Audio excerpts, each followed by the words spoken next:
Tonight, the expanding effort and shrinking window to find a missing sub in the North Atlantic.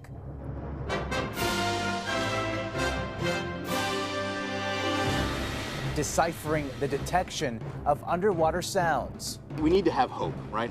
But I can't tell you what the noises are. A critical phase in a complex rescue mission. A record fine for fixing the price of bread. The Canada Bread Company today pled guilty to 4 counts. Baked in collusion and consumers left holding the bag. I bought the cheap loaf today. Plus the risk of losing a massive lottery jackpot. We know everything about that ticket except one critical piece of information. The deadline just days away for an unclaimed $70 million prize.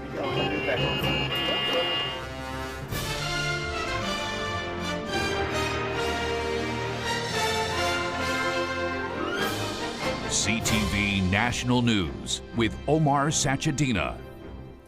Good evening, everyone. Oxygen aboard the Titan submersible is projected to run out at 7:08 Eastern Time tomorrow morning. And that means an international coalition of rescuers has mere hours left. There is some hope tonight. Noises discovered by Canadian sound buoys are coming from the men lost in the Atlantic. That's assuming the sub is still intact. The vessel, which is the size of a minivan, has room for 5 and has a toilet with a privacy curtain, is cramped. This photo by the company that owns it shows only one person can fully extend their legs at a time. CTV's Geneviève Beauchemin leads us off from St. John's again tonight on what is still an active search and rescue mission. A Canadian plane using a sonar system picked up more underwater sounds in the search grid today.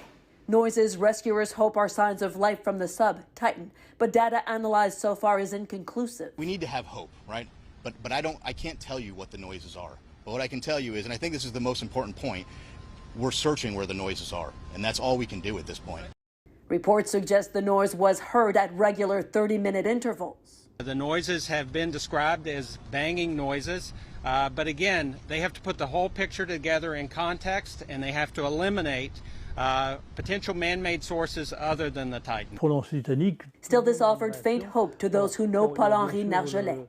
The retired French Navy officer, renowned Titanic expert, is one of 5 passengers in the cramped quarters of the small sub and would know how to signal for help. If I was in a bind with anybody, it would be Paul-Henri Nargelet. He would do everything he can, and without panic, to work his way out of that situation. Hope too for a friend of billionaire Shahzada Dawood, who's on board with his son Suleiman. I'm just watching TV for the last 48 hours and just keeping my fingers crossed and still have a hope that he will come back. Inshallah, Allah will make some miracle happen and he will make it. ROVs, remote operated vehicles or underwater robots, searched the zone where the noise was picked up. It's pitch black. They have cameras with lights and they're crawling along looking to see if they can find that SUV-sized, minivan-sized submarine on the bottom. Nothing has turned up yet, but the Coast Guard says it's not giving up hope. We are smack dab in the middle of search and rescue. An operation that has covered a deep patch of ocean twice the size of Lake Ontario. Ships including the Canadian Coast Guard vessel Terry Fox are now ferrying more salvage equipment for the mission. A fleet of 10 vessels and several planes will carry on with the search. And the Titan supply ship, the Polar Prince, remains at the site.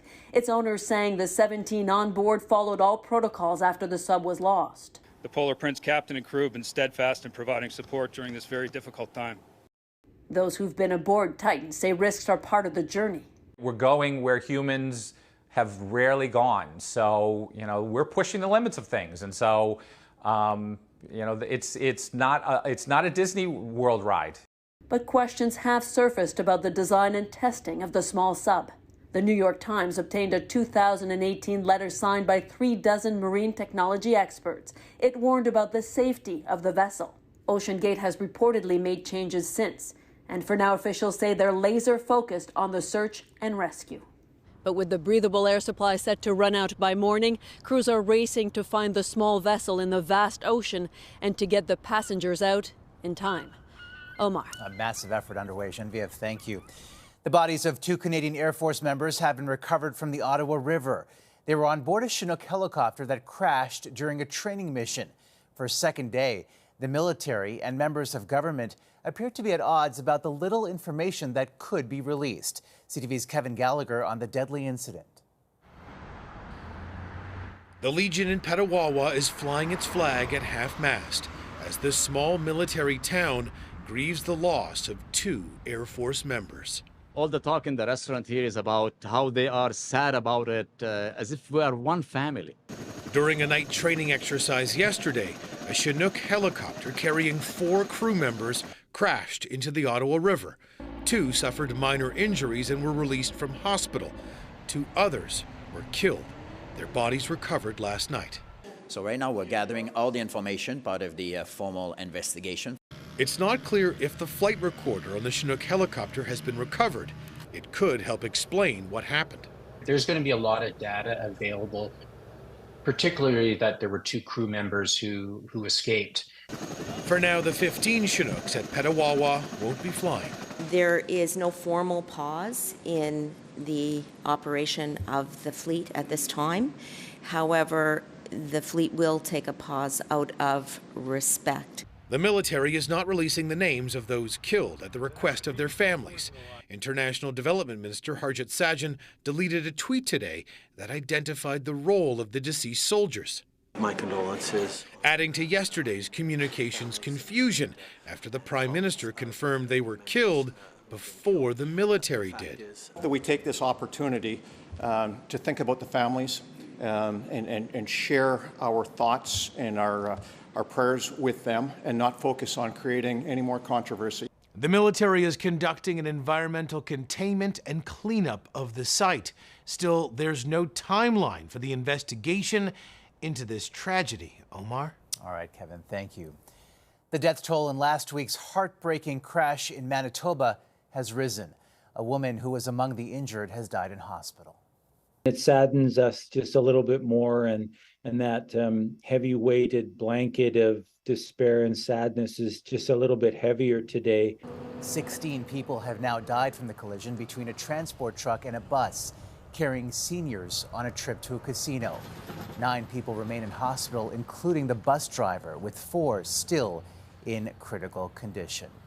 Parts of Canada's busiest stretch of highway remain closed tonight after a dramatic and dangerous tanker truck explosion, prompting a monstrous fireball that torched an overpass and engulfed 2 more vehicles. CTV's John Vanavelli-Rao reports.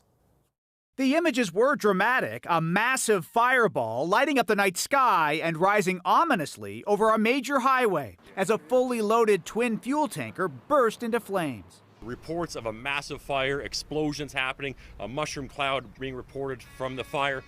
The fiery aftermath late Tuesday, captured by a traffic camera after the truck slammed into the center median in Pickering, just east of Toronto.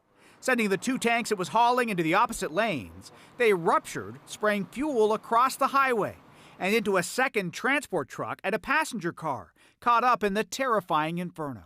I looked in the rearview mirror and all of a sudden, all I saw was orange flame, and then it lit up even the front of our car as we were driving, and we could feel the heat. Witnesses stunned by multiple explosions.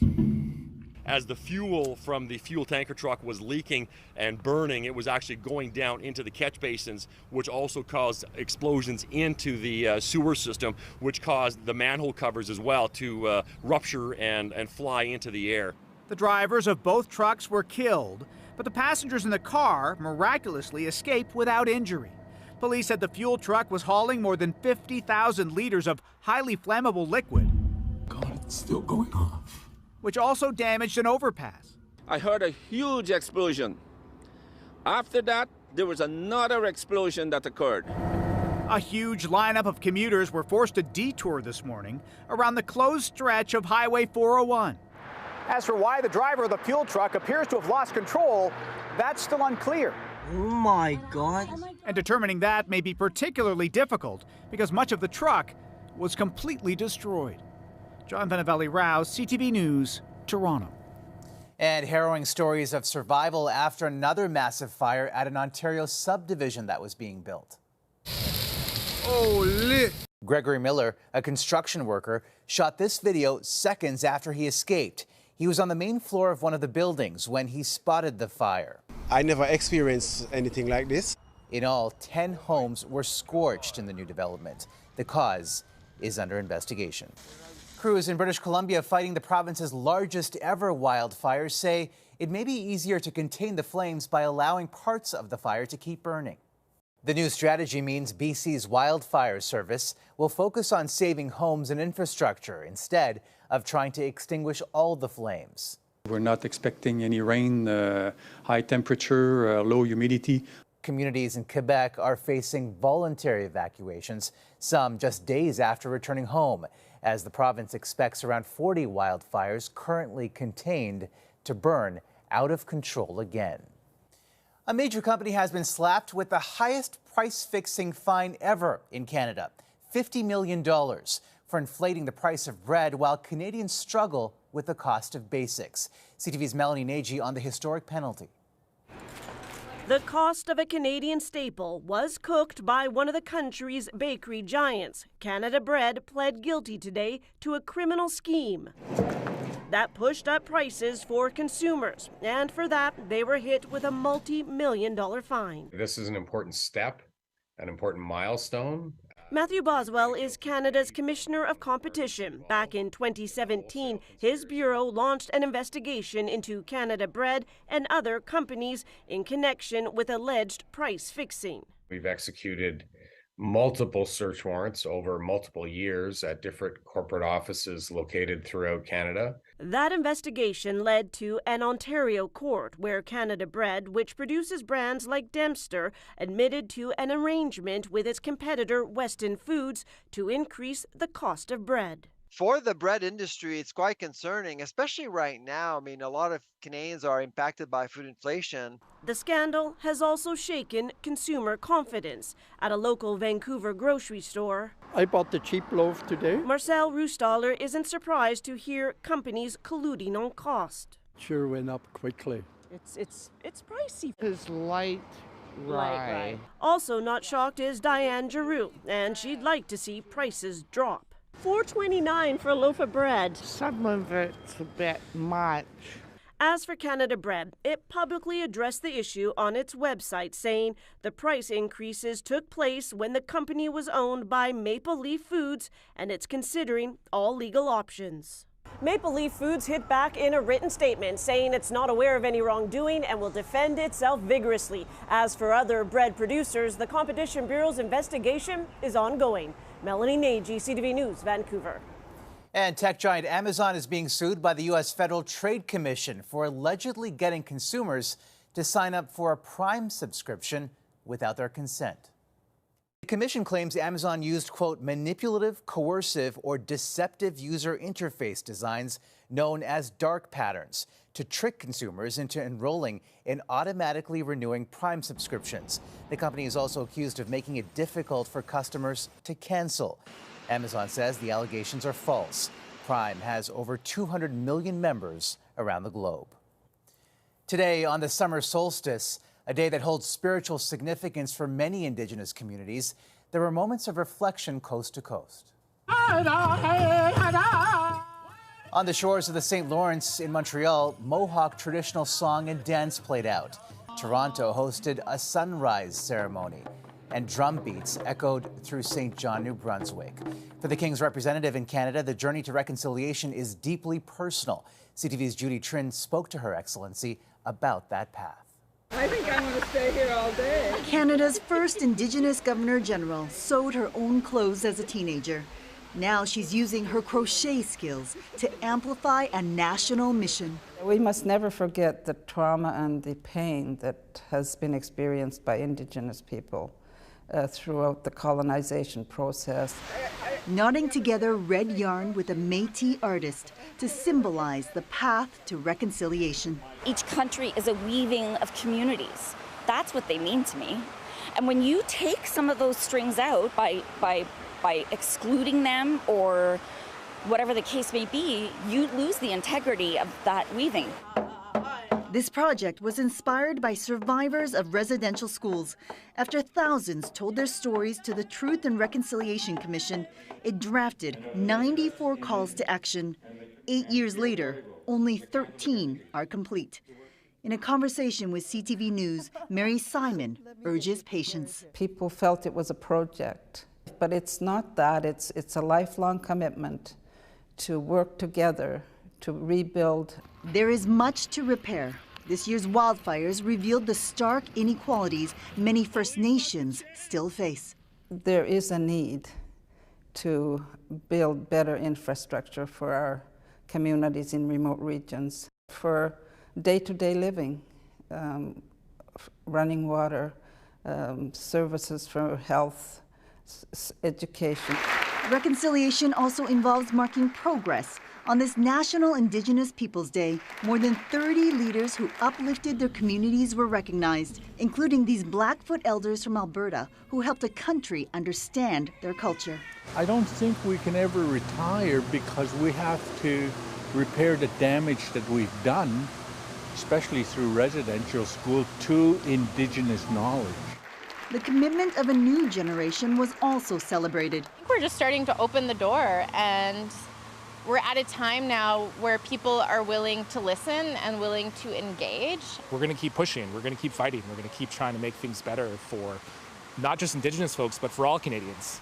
The thread of reconciliation only hold if woven together. Judy Trin, CTV News, Ottawa. Coming up after the break. You know, we're going into it hungry to win it. The women of Team Canada warming up for the World Cup while fighting for a level playing field. Plus, Oh my God, that's so crazy. an epic lottery prize and a fast approaching expiration date.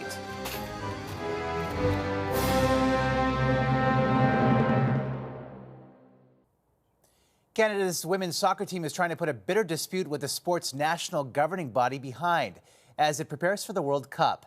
The extravaganza hosted by Australia and New Zealand kicks off next month, and the Canadians are hoping to return with a championship. CTV's Heather Wright reports.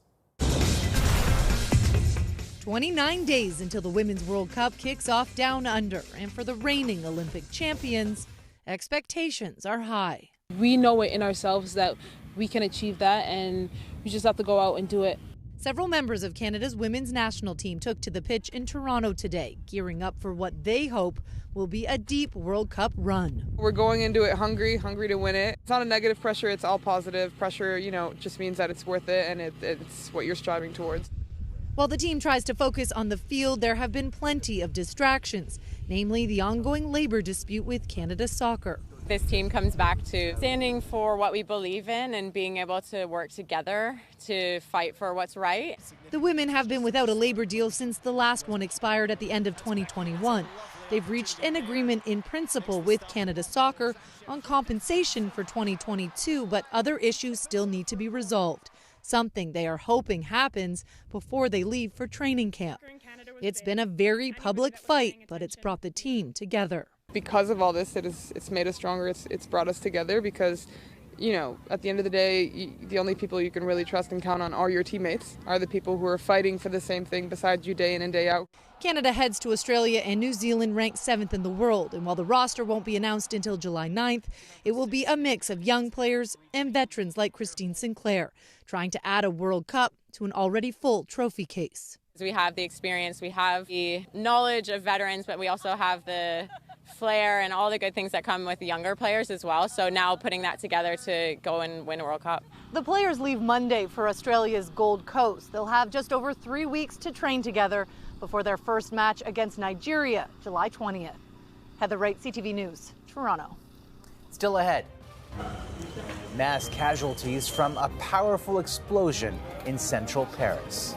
Ah oui?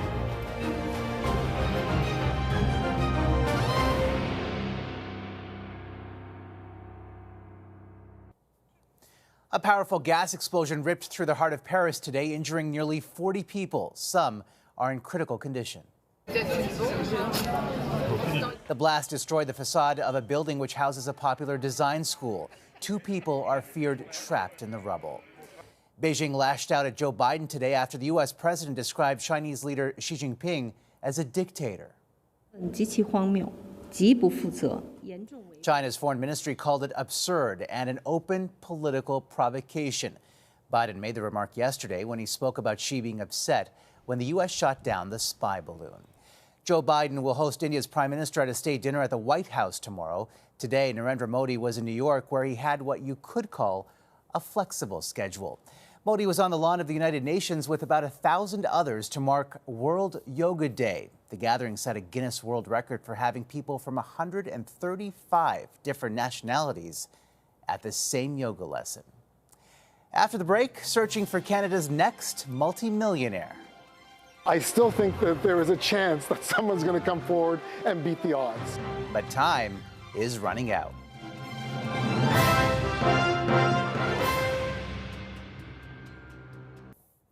Someone, somewhere in Canada, is $70 million richer tonight, but may not even know it. And as CTV's Adrian Gabriel reports, there are just days left to claim the prize. A multi-million-dollar mystery. $70 million. I know, it's a lot of money. You want to see? Nearly a year ago, someone struck Canada's Lotto Max jackpot. There's one problem. No one has turned up with the golden ticket, and the window to do so is quickly closing.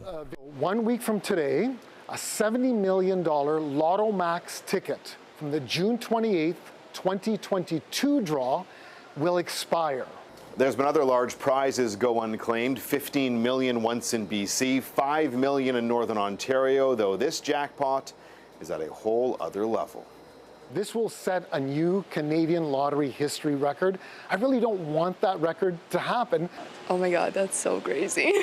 The potential payday has sent some Lotto players to troll in desperation for the missing millions. Yes, my husband told me about this ticket and to check everywhere to make sure I find it, but I didn't. No luck. No luck.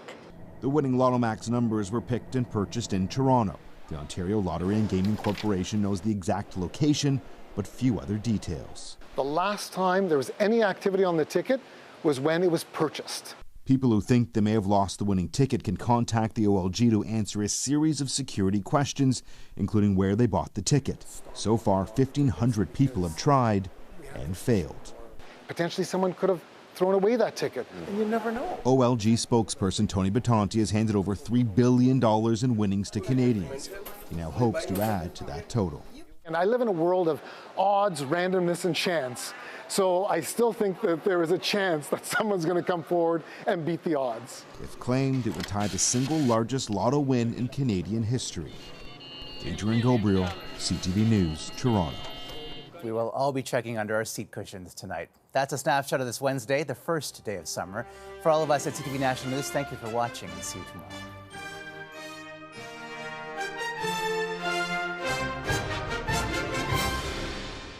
CTV National News, Canada's #1 newscast.